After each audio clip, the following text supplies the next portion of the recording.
लोकसभेत वक्फ संशोधन बिल सादर करण्यात आले। केंद्र सरकारनं सर्व तयारी पूर्ण केली। या विधेयकावर संसदेत 8 तास चर्चा होणार आहे। या चर्चेत भाग घेऊन विधेयकाला जोरदार विरोध करण्याची तयारी विरोधी इंडिया आघाडीने केली आहे।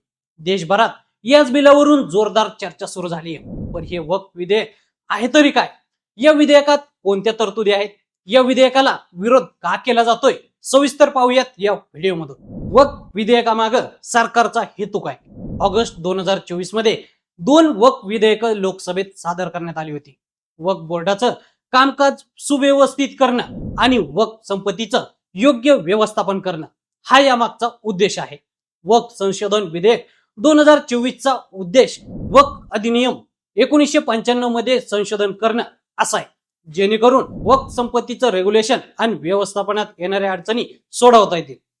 भारतात सध्या वक्फ संपत्तीचं प्रशासन वक्फ अधिनियम 1995 नुसार केलं जातं। केंद्रीय वक्फ परिषद सरकार आणि राज्य वक्फ बोर्डाला धोरणासंदर्भात मार्गदर्शन करते, मात्र वक्फ संपत्तींना थेट नियंत्रित करत नाही। राज्य वक्फ बोर्ड प्रत्येक राज्यातील वक्फ संपत्तीचं व्यवस्थापन आणि त्यांना सुरक्षा देण्याचं काम करतं। वक्फ ट्रिब्युनल विशेष न्यायिक विभाग वक्फ संपत्तीशी संबंधित वादाची जबाबदारी सांभाळतो। वक्फ बोर्डाशी संबंधित महत्त्वाचे मुद्दे काय? वक्फ संपत्तीची अपरिवर्तनीयता, कायदेशीर वाद आणि चुकीचं व्यवस्थापन, कोणतीही न्यायिक निगराणी नाही, देशातील वक्फ संपत्तीचं अपूर्ण सर्वेक्षण, वक्फ कायद्यांचा दुरुपयोग, वक्फ अधिनियमाची संवैधानिक वैधता असे काही महत्त्वाचे मुद्दे उपस्थित झाले आहेत। या मुद्द्यांवर प्रचंड वादही आहेत, त्यामुळे सरकारला या संपूर्ण बोर्डाच्या कारभारातच सुधारणा करण्याची गरज भासली। विधेयकाआधी सरकारची तयारी काय? केंद्राच्या अल्पसंख्याक मंत्रालयानं विविध स्टेक होल्डर्सची चर्चा केली। यामध्ये सच्चर कमिटी रिपोर्ट, लोकप्रतिनिधी, मीडिया आणि सर्वसामान्य जनतेकडून वक्फ अधिनियमातील अधिकारांचा दुरुपयोग, चुकीचं व्यवस्थापन यावरील मतांचा समावेश आहे।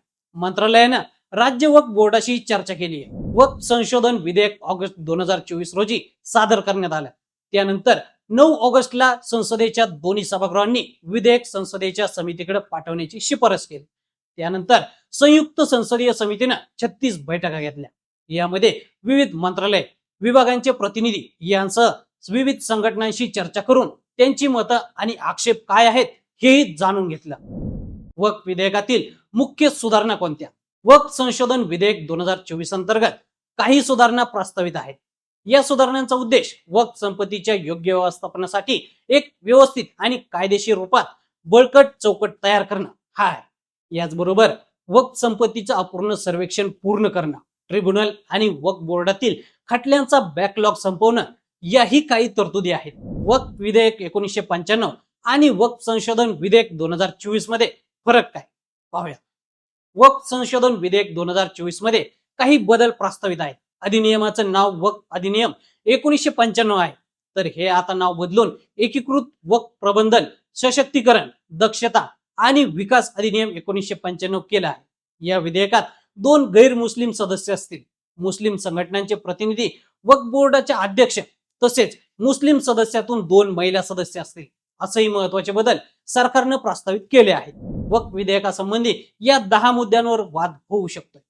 वक्फ बोर्डात गैर मुस्लिम सदस्यांची नियुक्ती, वक्फ बाय युजरची मान्यता संपणार, जिल्हाधिकाऱ्यांची महत्त्वाची भूमिका, हायकोर्टात अपील करण्याचा अधिकार, संपत्ती दान बंधनकारक, सरकारी संपत्ती वक्फमधून वगळणार, महिला आणि ओबीसींना प्रतिनिधित्व, केंद्रीय पोर्टलवर संपत्तीचा तपशील द्यावा लागणार, वक्फ खात्यांचे ऑडिट करण्याचा केंद्र सरकारला अधिकार। या प्रस्तावित बदलांवर विरोधकांकडून सभागृहात वाद घातला जाऊ शकतोय। तर मंडळी, लोकसभेत मांडलेल्या वक्फ संशोधन बिलाबद्दल तुम्हाला काय वाटतं? आम्हाला कमेंट करून नक्की सांग। सोशल मीडियाच्या भाऊ गर्दीत विश्वासार्हतेने चकाकणारे नाव म्हणजे लेट्सअप मराठी। सगळ्यांना, सगळ्या नागरिकांना ती स्पीच, ती लेट्सअप वरील मुलाखती म्हणजे विचारांचा खजिना। त्यानंतरच्या निवडणुकीमध्ये मला सोडून गेले। बातम्या केवळ वस्तुस्थिती सांगणाऱ्या, न प्रोपगंडा, फक्त जनतेचा अजेंडा। क्योंकि आने वाला कल जाने वाला है, जाने वाला कल आने वाला है। राजकारण, मनोरंजन असो की क्रीडा क्षेत्र, महाराष्ट्राची स्पंदने संवेदनशीलतेने टिपणारे माध्यम म्हणजे लेट्सअप मराठी। जगासोबत एक पाऊल पुढे राहण्यासाठी लेट्सअपचे ॲप सोशल मीडिया आणि वेबसाईट सोबत कनेक्टेड रहा.